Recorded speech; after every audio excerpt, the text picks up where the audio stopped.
নমস্কার, আপনারা দেখছেন নিউজ নাও, সঙ্গে রয়েছি আমি শুভেন্দু। এই নেট জামানায় যেমন একাধিক সুবিধা মানুষের দোরগোড়ায় এসে পৌঁছেছে, তার সাথে সাথেই এসেছে একের পর এক প্রতারণার ফাঁদ। চলতি মাসের 7 তারিখ প্রেস ইনফরমেশন ব্যুরোর পেশ করা একটি রিপোর্টে দেখা গেছে 2021 সালে ত্রিপুরায় সাইবার ক্রাইমের অভিযোগ ছিল মাত্র 24টি। 2022 সালে তা বেড়ে দাঁড়ায় 30। তবে বেশি অভিযোগ জমা পড়ছে না মানে যে প্রতারণা হচ্ছে না, এমনটা কিন্তু নয়। যারা ডিজিটালে বিশেষ পারদর্শী নন, তাদের অনেকেই হয়তো প্রতারণার শিকার হয়েও কোনো পদক্ষেপ নিতে পারেননি। অবশ্য এই প্রতারণার চক্র অনেক সময় অনেক অভিজ্ঞকেও নিমেষের মধ্যেই ফাঁদে ফেলতে পারে। আপনাকেও যদি এমনভাবে কেউ ঠকাতে চায়, তাহলে কি করে বুঝবেন, কি করবেন, সেটাই নিউজ নামের এই প্রতিবেদনে জানাবো আপনাদের। অনেকের ফোনেই মাঝে মাঝে এসএমএস বা ফোন আসে যে লটারিতে বিপুল পরিমাণ টাকা জিতেছেন। টাকা সরাসরি পাঠানো হবে আপনার ব্যাংক অ্যাকাউন্টে। তারপর একজন ফোন করে আপনাকে গোটা প্রক্রিয়া খুলে বলেন। নিজের একটি জাল পরিচয়পত্র এবং বিভিন্ন নথি পাঠিয়ে একটি রেজিস্ট্রেশন ফিস দাবি করেন। তবে সাবধান, এই ফাঁদে যদি পড়েন তবে টাকা তো পাবেন না, উল্টে আপনার অ্যাকাউন্টটি ফাঁকা হয়ে যাবে। বিস্তারিত দেখুন। একটি নাম্বার থেকে ফোন আসে এবং বলা হয় সে কেবিসি অর্থাৎ কন বানেগা করোড়পতি থেকে বলছেন। তিনি ভিকটিমকে জানান সে 8,50,000 টাকা জিতেছেন। এই বিপুল পরিমাণ টাকা, ভাবতে পারছেন? লটারিতে পাওয়া এই বিপুল পরিমাণ অর্থরাশি পাওয়ার জন্য সিকিউরিটি ডিপোজিট বাবদ 2,500 টাকা একটি অ্যাকাউন্টে জমা করতে বলেন তিনি, যাতে গোটা বিষয়টি বিশ্বাসযোগ্য মনে হয়। তার জন্য বেশ কয়েকটি ভুয়ো পরিচয়পত্র পাঠান প্রতারক।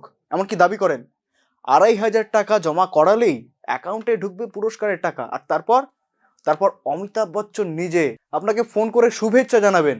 শুনুন কি বলছেন তিনি। हेलो। हाँ जी तो सर। मैं ये बोल रहा हूँ कि रजिस्ट्रेशन फीस जो जमा करना है आप पेमेंट कर लेंगे ना। मैंने साहब का स्कैनर, गूगल पे, फोन पे नंबर भी भेजा था आपको। अच्छा ठीक है, तो आप पेमेंट करके आपको सीधे अपना अकाउंट चेक करना है। मैंने आपका सारा करवा दिया है। अच्छा सर, आप वो मेरे पास तो ऑनलाइन पेमेंट का नहीं है। अगर पहले मेरी बात को सुनिए। हाँ किसी के पास होता नहीं है, सब ऑनलाइन नहीं करते हैं। दुकान होता है ना मार्केट में, हाँ हाँ हाँ मनी ट्रांसफर होता है सर, पीएसपी केंद्र होता है, मोबाइल वाले भी कर देते हैं। हाँ तो वहां से करवा लीजिएगा। वहां से करवाने के बाद वहीं पर दुकान के पास ही आप रहिएगा, रुक जाइएगा 5 मिनट, आपका मैसेज आ जाएगा अवेलेबल बैलेंस के आपके मोबाइल पे। अच्छा मैसेज आने के बाद चेक कर लीजिएगा। उसके बाद मैं रजिस्ट्रेशन पेपर और विजेता सर्टिफिकेट में व्हाट्सएप कर दूंगा, उसे प्रिंट आउट निकलवा लीजिएगा। अच्छा सर, वो ऐसे आपका शुभ नाम क्या है? मेरा नाम सुनील कुमार है। सुनील कुमार। आप कहाँ के रहने वाले हैं सर? मैं राजस्थान का रहने वाला हूँ। 5 साल से केबीसी में जॉब कर रहा हूँ। केबीसी का वो जो सर है, वो कंपनी का नाम क्या है? वो केबीसी जो आपको जियो कंपनी कराई है। जियो कंपनी। जी, जियो कंपनी के द्वारा होता है, केबीसी कराई जाती है। अच्छा। और जिसमें सर, और सर आपका एमडी कौन है? क्या sir? MD managing director. Managing director तो खुद जो है अमिताभ बच्चन सर करते हैं ना। अमिताभ बच्चन सर करते हैं ना। अच्छा अच्छा सर, वो अमिताभ बच्चन को तो फिर मेल करूँ? क्या मतलब वो रिसीट क्या अमिताभ बच्चन को मेल करना पड़ेगा? आपको हमें करना है सर। अच्छा अच्छा, भी आपको करना है, हमें करना है आपको। अच्छा अच्छा। और तो इसमें अमिताभ बच्चन का वो साइन होगा, उसके साथ सेल्फी ले सकते हैं हम?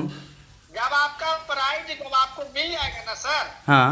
वो वेरीफाई के लिए साहब आपके पास खुद कॉल करेंगे। अमिताभ बच्चन।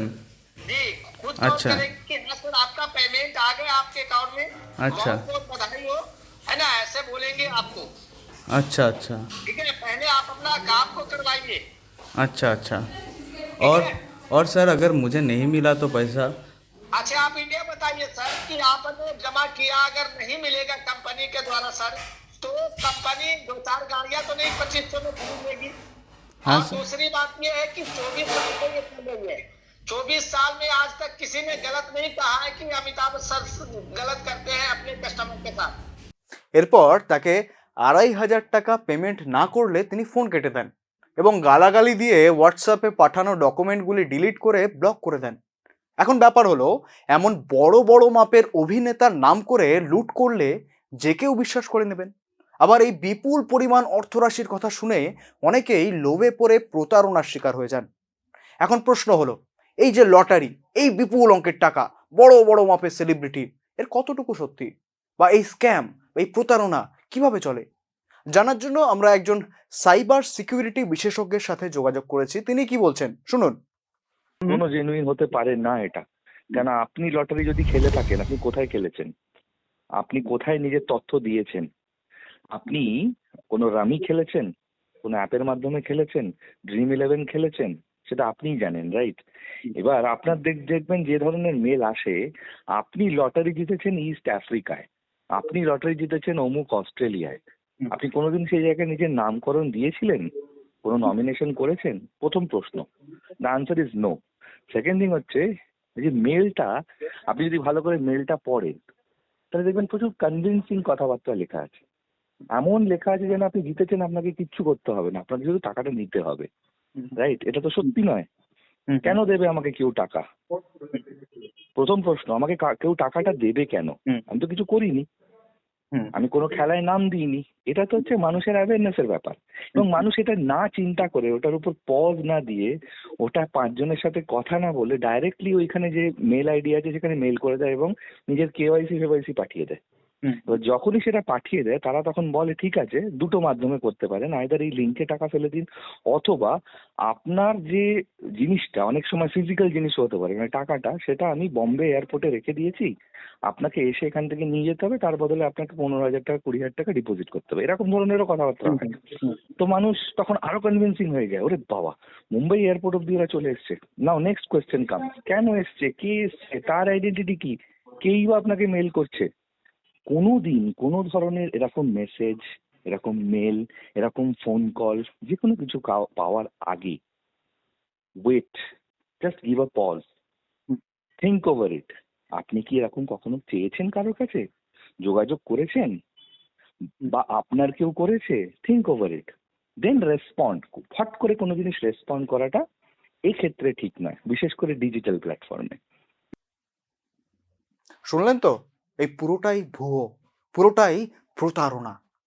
বিপুল পরিমাণ টাকা, বড় বড় সেলিব্রিটির নাম, এইসব শুনে প্রতারণার জালে পড়বেন না। প্রশ্ন করুন, তারপরেও যদি সাইবার প্রতারণার শিকার হন তবে তৎক্ষণাৎ পুলিশের সাহায্য নিন, সাইবার ক্রাইম দফতরে যোগাযোগ করুন। অভিযোগ জানাতে সমস্যা হলে 1930 এই টোল ফ্রি নাম্বারে যোগাযোগ করুন। সতর্ক থাকুন এবং দেখতে থাকুন নিউজ নাও।